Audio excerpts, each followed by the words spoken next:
હકીકત નજરો સામે એવા દ્રશ્યો ઉભા કરી દે છે કે આંખો દેખા દ્રશ્યો પર ભરોસો નથી થતો।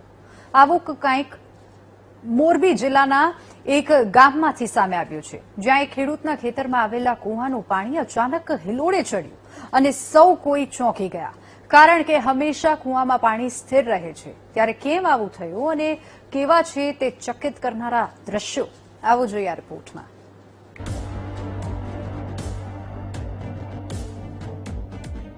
મોરબી જિલ્લામાં ચોમાસું સંપૂર્ણપણે સક્રિય થયું હતું અને જુલાઈના અંતમાં તેમજ ઓગસ્ટની શરૂઆતથી જ પડી રહેલા ભારે વરસાદને પગલે મોટાભાગના જળાશયો અને કૂવા છલકાઈ ગયા છે।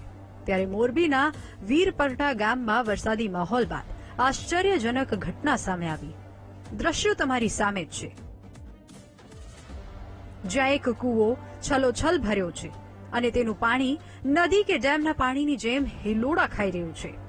વિડીયો જોઈને તમને પણ વિશ્વાસ નહીં આવતો હોય, પરંતુ આ ઘટના હકીકત છે।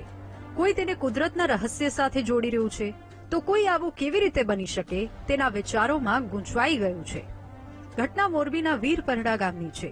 અમારી ટીમે સ્થળ પર જઈને કૂવાના માલિક સાથે વાત કરી, તો સાંભળો તેઓ શું કહે છે। આ શનિ, રવિ ને સોમ 2 દિવસ આ કૂવામાં હાલત, કાલ બહુ શાંત રહ્યું, પાછું આજે ચાલુ થયું પાછું આ।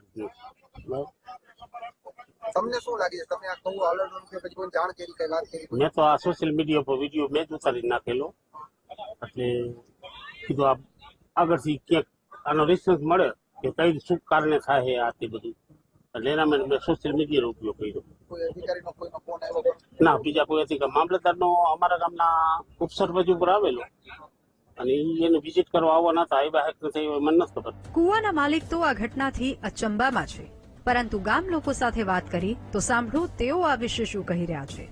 ત્યારે પરમ દિવસે આ સાંજના ઘટના બની હતી કૂવામાં, એટલે પાણી અલગ માણસો એમ કહેતા આ AI બનાવેલું છે, પણ આ કુદરતી ઘટના છે।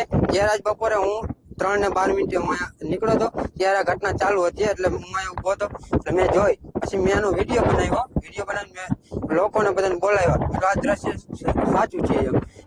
કૂવામાં પાણી કેમ અચાનક હાલક ડોલક થવા લાગ્યું તે તો એક સંશોધનનો વિષય છે, પરંતુ હાલ આ ઘટના સમગ્ર પંથકમાં ચર્ચાનું કારણ બની છે। લોકો દૂર દૂરથી કૂવાને જોવા પણ આવી રહ્યા છે। મોરબીથી દેવ સનાડિયાનો રિપોર્ટ, VTV ન્યૂઝ।